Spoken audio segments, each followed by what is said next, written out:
ನನಗೆ ಈಗ ಇವತ್ತು ಅರ್ಥ ಆಗ್ತಿದೆ ಕಾಯೋದು ಅಂದ್ರೆ ಏನು ಅಂತ. ಶ್ರುತಿ ಯಾಕೆ ಹಾಕಿ ಕಿರ್ಚಾಡ್ತಿದ್ಲು, ಕೊಂದಾಗ್ತೀನಿ ಅಂತಿದ್ಲು ಅಂತ. 4 ಗಂಟೆಯಿಂದ 9 ಗಂಟೆ ತನಕ ಕಾದೆ, ಲಕ್ಷ್ಮಿ ಬರಲಿಲ್ಲ. ನಾನು FM ಮೂಲಕ ಹೇಳಿದ್ದು ಅವಳಿಗೆ ಗೊತ್ತಾಯ್ತೋ ಗೊತ್ತಾಗ್ಲಿಲ್ವೋ ಅದೇ ನನಗೆ ಗೊತ್ತಾಗ್ಲಿಲ್ಲ. ಅವಳ ಮೇಲೆ ಕೋಪನೂ ಬರ್ತಿಲ್ಲ, ಕರುಣೆನೂ ಬರ್ತಿಲ್ಲ. ನಂದೇ ತಪ್ಪು. ಯಾವುದೇ ಕಾರಣಕ್ಕೂ ನನ್ನ ಮನಸ್ಸಲ್ಲಾಗ್ತಿರೋ ಗೊಂದಲ, ಅಸಹನೆನ ನಮ್ಮ ಮನೆಯವ್ರಿಗೆ ತೋರಿಸ್ಕೋಬಾರ್ದು. ಚಂದು, ಯಾಕೆ ಲೇಟು? ರಂಜಿತ್ ಹೇಳಿದ್ರು ನೀನು ಇವತ್ತು ಆಫೀಸ್ಗೆ ಹೋಗಿಲ್ವಂತೆ? ಇಲ್ಲಮ್ಮ, ಬೇರೆ ಕೆಲಸಗಳು, ಅಪಾಯಿಂಟ್ಮೆಂಟ್ಗಳಿತ್ತು, ಅಲ್ಲಿಗೆ ಹೋಗಿದ್ದೆ. ಕುಮ್ದತ್ತಿಗೆ ಹೇಳೋಗಿದ್ನಲ್ಲ. ಯಾರನ್ನೋ ನೋಡೋಕ್ಕೆ ಅಂತ ಹೋದೆ, ಅವ್ರು ಸಿಕ್ಕಿದ್ರ ಚಂದು? ಇಲ್ಲಮ್ಮ, ಎಲ್ಲ ಸರಿ ನಾವು ಅಂದ್ಕೊಂಡಂಗೆ ಆಗ್ಬೇಕಲ್ಲ. ಅದಕ್ಕೆ ಯಾಕೆ ಅಷ್ಟೊಂದು ಬೇಜಾರು ಮಾಡ್ಕೋತೀಯ? ಇವತ್ತಾಗದೆ ಇರೋ ಕೆಲಸ ನಾಳೆ ಆಗುತ್ತೆ. ಇವತ್ತು ಸಿಗಬೇಕಾದವರು ನಾಳೆ ಸಿಗ್ತಾರೆ.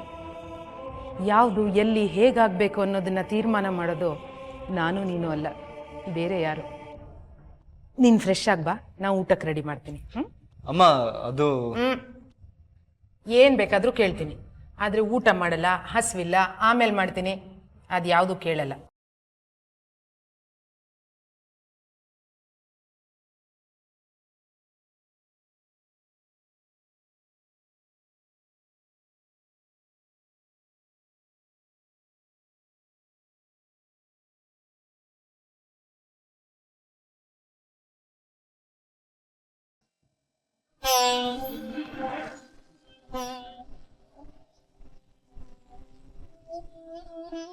ಅಮ್ಮ, ಕೊನೆಗೂ ನೀನು ನಿನ್ನ ಮಗನ ಮನಸ್ಸನ್ನ ಬದಲಾಯಿಸ್ಬಿಟ್ಟೆ ಅಲ್ವಾ? ದೇವ್ರ ಮೇಲೆ ನಂಬಿಕೆ ಬರೋ ಹಾಗೆ ಮಾಡಿದೆ. ಖಂಡಿತ ನಾನು ನಿನಗೆ ನಂಬಿಕೆ ಬರೋ ಹಾಗೆ ಮಾಡಲಿಲ್ಲ. ನೀನು ಯಾರನ್ನು ಹುಡುಕ್ತಾ ಇದೆಯೋ ಅವರೇ ನೀನು ದೇವ್ರನ್ನ ನಂಬೋ ಹಾಗೆ ಮಾಡಿರೋದು. ನೀನು ಯಾರನ್ನು ಹುಡುಕ್ತಾ ಇದೆಯಾ, ಏನು ಎತ್ತ ಒಂದು ನನಗೆ ಗೊತ್ತಿಲ್ಲ. ನೀನು ಅವ್ರಿಗೇನಾಗಬೇಕು, ಅವ್ರಿಗೆ ನೀನು ಏನು ಕೊಡಬೇಕು ಅದು ನನಗೆ ಗೊತ್ತಿಲ್ಲ. ಆದರೆ ಒಂದು ಮಾತ್ರ ಸತ್ಯ, ನೀನು ಯಾರನ್ನು ಹುಡುಕ್ತಾ ಇದೆಯೋ ಅವ್ರು ನಿನಗೆ ಸಿಕ್ಕೇ ಸಿಗ್ತಾರೆ. ಅಮ್ಮ, ನಿನ್ನ ನಂಬಿಕೆ, ನಿನ್ನ ವಿಶ್ವಾಸ ನನಗೆ ಸದಾ ಆಶ್ಚರ್ಯ ತರಿಸುತ್ತಮ್ಮ. ಅಲ್ಲ ಕಣಮ್ಮ, ನಿಂತಿದ್ದ ಕಡೆನೇ ನಿಂತ್ಕೊಂಡು ಹಿಂದೆ ಮುಂದೆ ಏನು ಗೊತ್ತಿಲ್ಲದೆ ನಾನು ಹುಡುಕ್ತಾ ಇರೋರು ಸಿಗ್ತಾರೆ ಅಂತ ಹೇಳ್ತೀಯಲ್ಲ, ಅದು ಹೇಗಮ್ಮ ಸಾಧ್ಯ? ಸಾಧ್ಯ ಚಂದು. ಬದುಕಿನ ಮೇಲೆ ಭರವಸೆ ಇದ್ರೆ ಎಲ್ಲನೂ ಸಾಧ್ಯ. ನೀನೊಂದು ಗಾದೆ ಕೇಳಿದ್ಯಾ? ಹುಡುಕ್ತಿದ್ದ ಬಳ್ಳಿ ಕಾಲ್ಗೆ ಸುತ್ಕೊಳ್ತು ಅಂತ. ಹಾಗೆ ನೀನು ಹುಡುಕ್ತಿರೋ ವ್ಯಕ್ತಿ ನಿನ್ನ ಮುಂದೆ ಬಂದು ನಿಂತ್ಕೋತಾರೆ. ಹಾಗಿದ್ರೆ ನಾನು ಹುಡುಕೋ ಅಗತ್ಯನೇ ಇಲ್ಲ. ಬಳ್ಳಿ ತಾನಾಗೆ ಬಂದು ನನ್ನ ಕಾಲು ಸುತ್ಕೊಳ್ಳಿ ಅಂತ ಕಾಯ್ತಾ ಒಂದೇ ಕಡೆ ನಿಂತಿರ್ಬೇಕು. ಹಾಗಲ್ಲ, ಮನುಷ್ಯ ಪ್ರಯತ್ನ ಇರಲೇಬೇಕು. ಅದ್ರ ಜೊತೆಗೆ ದೈವ ಸಂಕಲ್ಪನೂ ಇರಬೇಕು. ಋಣಾನುಬಂಧ ಇದ್ರೆ ಯಾರನ್ನ ಸೇರಬೇಕೋ ಅವರನ್ನ ಸೇರ್ತಾರೆ. ಯಾರಿಗೆ ಯಾರು ಸಿಗಬೇಕೋ ಅವ್ರು ಸಿಕ್ಕೇ ಸಿಗ್ತಾರೆ. ಅಂದ್ರೆ ಯಾವುದೋ ಊರಲ್ಲಿ ನೀನಿದ್ದೆ, ಇನ್ಯಾವುದೋ ಊರಲ್ಲಿ ಅಪ್ಪ ಇದ್ರು, ಇಬ್ರು ಮೀಟ್ ಮಾಡ್ದಂಗೆ.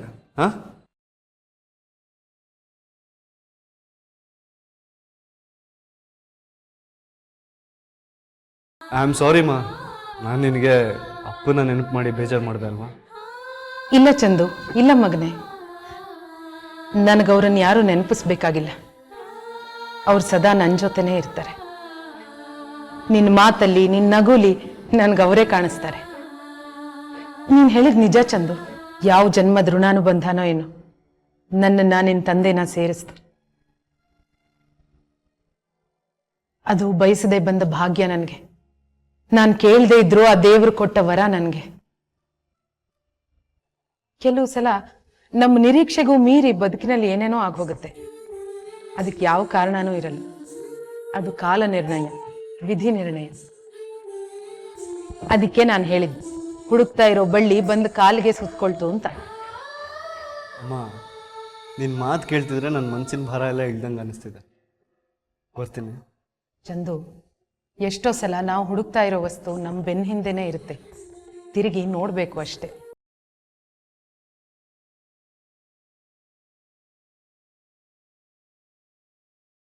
ಹಲೋ ಅಕ್ಕ, ನಾನು ಕುಮುದ ಮಾತಾಡ್ತಿದ್ದೀನಿ.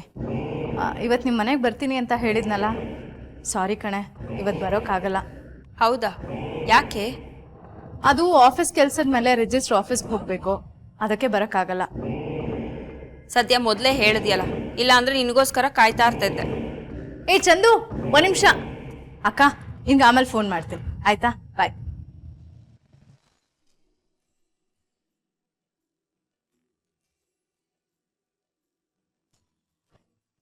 ಏನ್ ಕುಮ್ದತ್ತ? ಚಂದು, ನೀನು ಆಫೀಸ್ಗೆ ಹೋಗ್ತಾ ಇದೀಯಾ? ಹೌದು. ನನ್ಗೊಂದು ಹೆಲ್ಪ್ ಮಾಡ್ತೀಯಾ? ಅದೇನ್ ಹೇಳಿ. ಕಲ್ಪನಾ ಅಕ್ಕನಿಗೆ ನಾನೊಂದು ಬ್ಯಾಗ್ ಕೊಡಬೇಕಿತ್ತು. ಅರ್ಜೆಂಟಾಗಿ ನಾನು ರಿಜಿಸ್ಟರ್ ಆಫೀಸ್ಗೆ ಹೋಗ್ತಾ ಇದ್ದೀನಿ. ಅವಳ ಮನೆಗೆ ಹೋಗೋಕ್ಕಾಗಲ್ಲ. ಪ್ಲೀಸ್ ಆ ಬ್ಯಾಗ್ನ ನೀನೇ ಹೋಗ್ಕೊಟ್ಬಿಟ್ಟು ಬರ್ತೀಯಾ? ಹೇಗಿದ್ರು ಕಲ್ಪನಾ ಅಕ್ಕನ ಮನೆ ಆನ್ ದಿ ವೇ ಇದೆಯಲ್ಲ. ಕಲ್ಪನಾ ಅತ್ತೆ ಮನೆಗ? ಅಲ್ಲಿ ಶ್ರುತಿನೇ ಇಲ್ಲ, ನಾನೇನಕ್ಕೆ ಹೋಗ್ಲಿ? ಏನೋ ಶ್ರುತಿ ಇದ್ರೆ ಮಾತ್ರ ಆ ಮನೆಗೆ ಹೋಗ್ಬೇಕಾ? ಅದು ಅಲ್ಲದೆ ನಿನ್ನ ಕಳಿಸ್ತಾ ಇರೋದು ಆ ಬ್ಯಾಗ್ನ ಅಕ್ಕನ ಕೊಟ್ಬಿಟ್ಟು ಬಾ ಅಂತ ಅಷ್ಟೇ. ಶ್ರುತಿ ಹತ್ರ ಹೋಗಿ ಹರಟೆ ಹೊಡ್ಕೊಂಡು ಬಾ ಅಂತ ಅಲ್ಲ. ಪ್ಲೀಸ್ ಕೊಡ್ತೀಯಾ?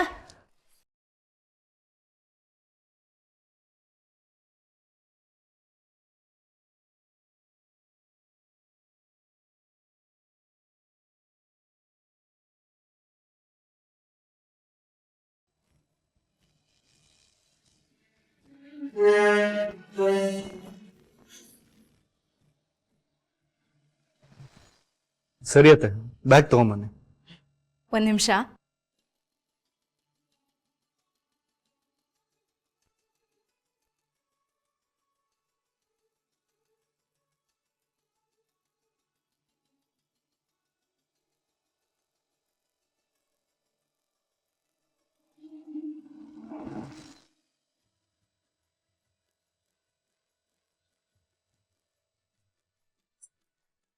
ಎಲ್ಲ ಕೆಲಸ ಮುಗೀತು. ಊರ್ನಾಗಿದ್ದಿದ್ರೆ ಆ ಕೆಲಸ, ಈ ಕೆಲಸ, ಇನ್ನೊಂದು ಕೆಲಸ ಅಂತ ಏನಾದರೂ ಒಂದು ಇರ್ತಿತ್ತು. ಅಕ್ಕ ಬೇರೆ ಊರಲ್ಲಿಲ್ಲ. ಅವಂತವ ಏನು ಮಾತಾಡೋದು ಅಂತ ಗೊತ್ತಾಗೋಕ್ಕಿಲ್ಲ. ಅಕ್ಕಂಗೆ ಫೋನ್ ಮಾಡುವ.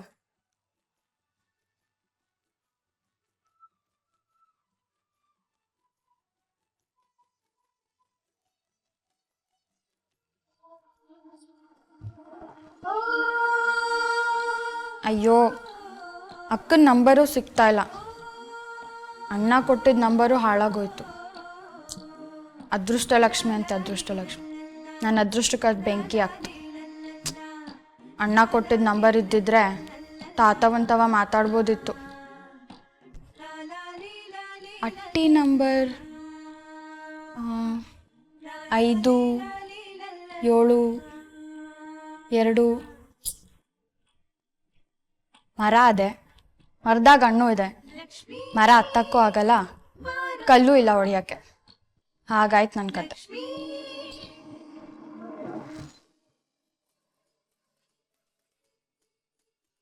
ಚಂದು, ತಗೋ, ಇದು ಕಲ್ಪನಾ ಅಕ್ಕನ ಸೀರೆ. ಏನೋ ಜರಿ ವರ್ಕ್ ಮಾಡಿಸು ಅಂತ ನನಗೆ ಕೊಟ್ಟಿದ್ಲು. ಈಗ ನಿನ್ನ ಕೈಯಲ್ಲಿ ಕಳಿಸ್ತಾ ಇದ್ದೀನಿ. ಸಾರಿ ಕಣೋ, ಬೇಜಾರು ಮಾಡ್ಕೋಬೇಡ. ಬೇಜಾರ? ಯಾಕೆ? ಅಯ್ಯೋ, ನಾನು ನಿನ್ನ ರೇಗ್ಸಕ್ಕೆ ಹಾಗೆ ಹೇಳಿದ್ದು. ಶ್ರುತಿ ಇಲ್ಲಿ ಹೋದ್ರೆ ಅವ್ರ ಮನೆಗೆ ಹೋಗಲ್ಲ ಅಂತ. ಅಮ್ಮ ನೋಡು, ಬಳ್ಳಿ ಅದಾಗದೆ ಬಂದು ಕಾಲಿಗೆ ಸುತ್ಕೋತಾ ಇದೆ. ಯಾರಿಗ್ ಗೊತ್ತು, ದೇವ್ರ ಮನಸ್ಸು ಮಾಡಿದ್ರೆ ಏನ್ ಬೇಕಾದ್ರೂ ಆಗಬಹುದು. ನೀನು ನಿನ್ ದೇವ್ರು, ಇಬ್ರಿಗೂ ದೊಡ್ಡ ನಮಸ್ಕಾರ. ಬರ್ತೀನಿ ಕುಮ್ದತ್ತೆ. ಬಾಯ್ ಬಾಯ್. ಬರ್ಲಮ್ಮ?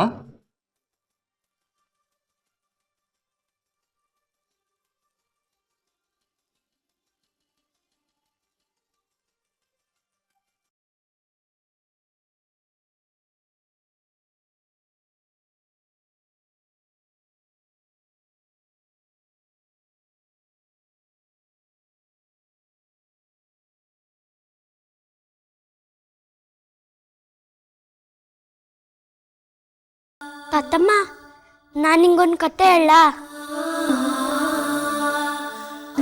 ಕತೆ ಕಣ್ಮುಂದಿರೇ ನಡೀತಾ ಇದೆಯಲ್ಲ ಗಿರಿ.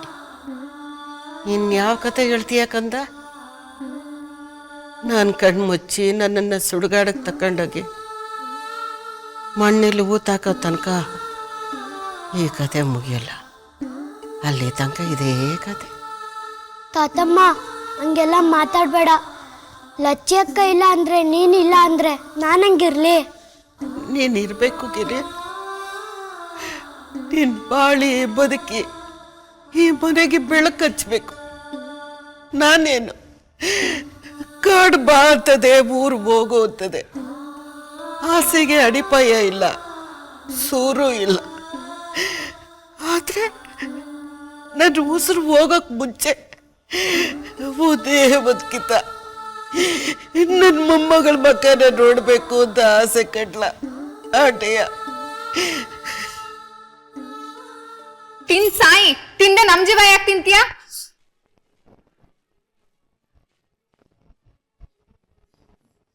ಅವ್ವ ಹಂಗೆ ಯಾಕಂತ್ಯ? ತಾತಮ್ಮ ಸುಸ್ತಾಗೈತೆ, ನೀನೆ ತಿನ್ಸು. ಕಿರಿ ಮುಚ್ಚೋ ಬಾಯಿ. ಚಿಕ್ಕ ಬಾಯಲ್ಲಿ ದೊಡ್ಡ ಮಾತಾಡ್ಬಾರ್ದು. ಏನ್ ದೊಡ್ಡ ಮೈಸೂರು ರಾಜನ್ ಮೊಮ್ಮಗ ಬಂದ್ಬಿಟ್ಟ ನನಗೆ ಹೇಳಕ್ಕೆ. ಜೀವ್ ಸಹಿತ ಇರ್ಬೇಕು ಅಂದ್ರೆ ತಿನ್ನ ಕೇಳೋ. ಸಾಯಕ್ ಇಷ್ಟ ಇದ್ರೆ ಸುಮ್ಕಿರ್ಲಿ. ಇಷ್ಟಕ್ಕೂ ಈ ಮುತ್ಕಿ ಬದುಕಿ ಯಾರ್ಗ್ ಏನಾಗ್ಬೇಕಾಗಿದೆ? ಕುಡಿಯೋ ನೀರ್ ದಂಡ, ತಿನ್ನೋ ಅನ್ನನೂ ದಂಡಾನೆ.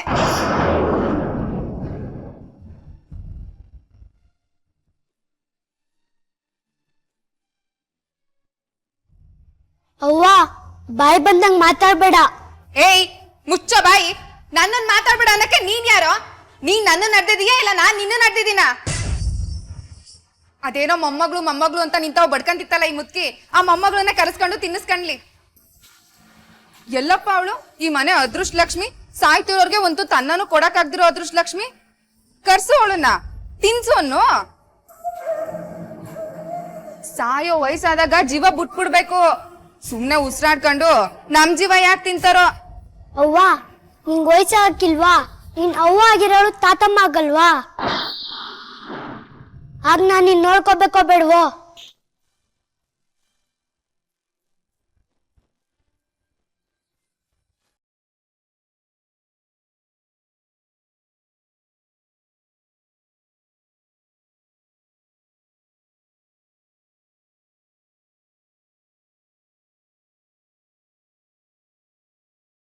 ಲಚ್ಚಿ ಇದ್ದಿದ್ರೆ ನಂಗೆ ಹಿಂಗ ಆಗ್ತಿರ್ಲಿಲ್ಲ ಗಿರಿ.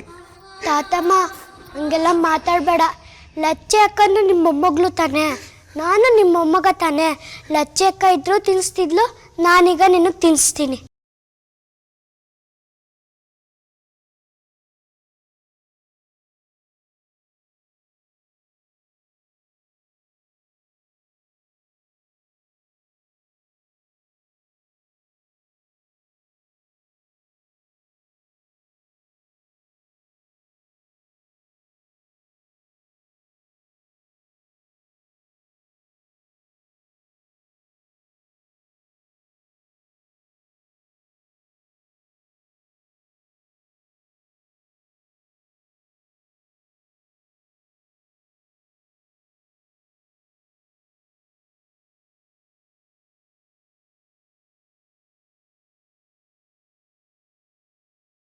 ಅಯ್ಯೋ ಹಾಳಾದ ನಂಬರೇ ಜ್ಞಾಪನ ಬರ್ತಾಯಿಲ್ಲ.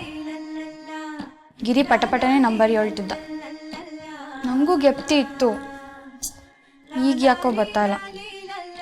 ಅದಕ್ಕೆ ನನ್ನ ಜುಂಡಿ ಪೆದ್ದಿ ಅಂತಿದ್ದಿದ್ದು. ಈಗೇನು ಮಾಡೋದು ದೇವ್ರೆ?